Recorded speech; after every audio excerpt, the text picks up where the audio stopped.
The scale of the disaster in Texas is just becoming clear.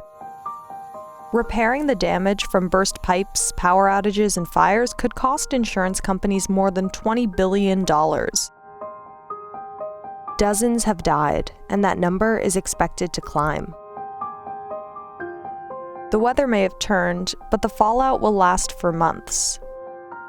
I'm afraid people think, well, the snow is melted, the weather is warm, it's over, but it's not. It's not over. People here are hungry, they're thirsty. So how did this likely become the most expensive weather event in Texas history?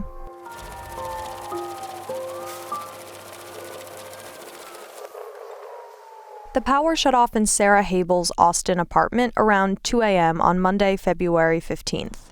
Without heat, neighbors lit fires to stay warm. Soon enough, Sarah and her husband heard sirens. I said to him, oh, that would suck to have a fire right now. That would just be awful.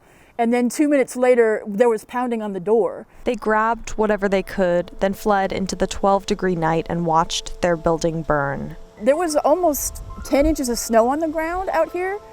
My son didn't have any shoes. As indoor temperatures dropped without heat, dozens of fires like these were reported across the state. She lit a fire in her fireplace, and it ended up burning her house down. Insurance claims from fires, flooding, and other damage are likely to hit $20 billion, according to the Insurance Council of Texas. That's more than the U.S. spends maintaining its nuclear weapons program each year. And that doesn't even factor in repairs to public infrastructure like schools and power plants. I mean, what's this going to cost? Billions and billions of dollars? This storm will rival the damage from Hurricane Harvey, which cost $125 billion when you account for everything from individual payouts to federal disaster relief. A week after this year's storm, state and local governments had already spent almost $100 million on emergency response. Tens of thousands of homes have burst pipes. Woke up and I heard water running and I turned around, saw it coming out of the ceiling. According to State Farm, the average frozen pipe claim in Texas last year was over $10,000. That means in Houston alone, home repairs from water damage could cost more than $560 million. I don't think there's enough plumbers in this state to fix everybody's plumbing right now. Left without water for days, some residents took extreme measures. I'm melting buckets and buckets of ice. Those with running water were told it wasn't safe to drink. Right now we're boiling some water to use for the house. Over a week after the storm hit, almost 9 million Texans were still told to boil their water before using it. Bottled water prices reportedly doubled overnight, so the state opened distribution sites for those without water. Prices at grocery stores soared amid the spike in demand, while stores without power were forced to throw out perishables.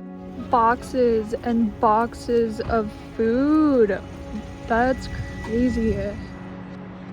In a suburb of Austin, city leaders don't all agree that it's worth investing in preventative measures, like running power cables underground or buying snowplows. When it comes to preparing for a storm like this, unfortunately it's going to have to hit a couple more times before I would think that it's worth spending tax dollars on something. The severity and pace of storms are increasing. Research suggests that climate change is causing the polar vortex, an area of cold air and low pressure, to dip from its normal spot in the Arctic into North America. During the storm, parts of Texas hit temperatures colder than cities in Alaska, Norway, and Sweden. Last year, the U.S. had 22 weather and climate events that cost more than $1 billion each. In this storm, the huge repair bill and cost to human life could have been avoided if the state of Texas had invested in weatherproofing from the get-go. But it's more expensive to upgrade infrastructure after the fact.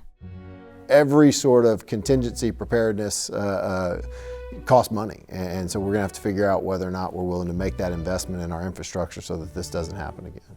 AccuWeather estimated that the national cost of this storm would be between $45 and $50 billion. For Sarah and her family, the costs have added up quickly. half of the buildings in this complex flooded because pipes burst. So, the entire half of the city is looking for places to live. That means warming centers and shelters are packed with people, raising COVID concerns. The Habels spent a night in a shelter like this one before they found a hotel. We just need help down here, and we need to feel like our state government actually cares about us, because right now I don't feel that at all. Within hours of the storm starting, 40% of the power supply was offline, and some providers charged as much as 180 times the average cost for that energy. After past Texas storms, the state recommended but didn't require winterizing the power supply. Why didn't they take care of it then? Because it costs too much? It actually doesn't cost too much. Winterizing a natural gas well can cost less than 1% of the total expense, according to the Gas Technology Institute. Weatherproof wind turbines cost about 5% more, with slightly reduced output. But the decision not to winterize left the public to pay the price. Over $50 billion in electricity in just 5 days, compared to $4 billion the week before the storm.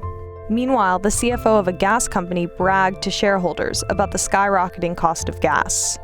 And then obviously this week is like hitting the jackpot, is some of these incredible prices. While at least a few companies saw ways to profit, the public will be picking up the tab.